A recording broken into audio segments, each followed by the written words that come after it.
హాల్లో కూర్చొని రాజు అయితే అలా న్యూస్ పేపర్ చదువుతూ ఉంటాడు. ఇంతలో కావ్య అక్కడికి వచ్చి ఇలా అంటూ ఉంటుంది. ఏవండి, మా అమ్మ ఒక్క వారం రోజులు ఉండిపోదువు గాని రా అమ్మ అని చెప్పి అన్నదండి. మా పుట్టింటికి నేను వెళ్ళొచ్చా అని చెప్పి అడుగుతూ ఉంటుంది. ఆ మాటలకు రాజు అయితే, ఓ దానికి నా పర్మిషన్ ఎందుకు, వెళ్ళు, నిశ్చింతగా వెళ్ళు, నేను ఇక్కడ చాలా హ్యాపీగా ఉంటాను అని చెప్పి అంటూ ఉంటాడు. అది విని వాళ్ళ బావ వైపు అయితే కావ్య చూస్తూ ఉంటుంది. ఇక వాళ్ళ బావ అయితే ఓకే ఓకే ఇప్పుడు నేను రెచ్చిపోతాను చూడు అని చెప్పి అంటూ ఉంటాడు. ఇక రాజు అయితే వెళ్ళిరా అని చెప్పి అంటూ ఉంటాడు. ఆ మాటలకు సరే కావ్య, అయితే నేను బ్యాగ్ని సర్దుకుంటాను అని చెప్పి అంటూ ఉంటాడు. అది విని రాజు అయితే ఒక్కసారిగా షాక్ అవుతాడు.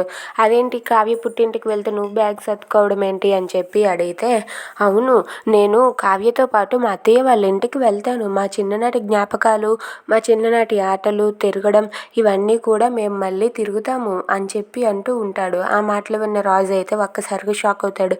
ఇక కావ్య కూడా సరే బావా, వెళ్ళి బ్యాగ్ సర్దుకొని రా, నేను కూడా సర్దేసుకుంటాను, మా ఆయన ఎలాగో పర్మిషన్ ఇచ్చాడు కదా, మనం వెళ్ళి చిన్ననాటి కాలానికి వెళ్ళిపోదామని చెప్పి ఇద్దరు అయితే అలా అనుకొని వెళ్ళిపోతారు. అది విని రాజు అయితే ఏంటి, పుట్టింటికి వెళ్ళి ఆడుకుంటారా, నేను కూడా మీతో వస్తాను అని చెప్పి అనుకుంటాడు. Thanks for watching friends, please subscribe our channel.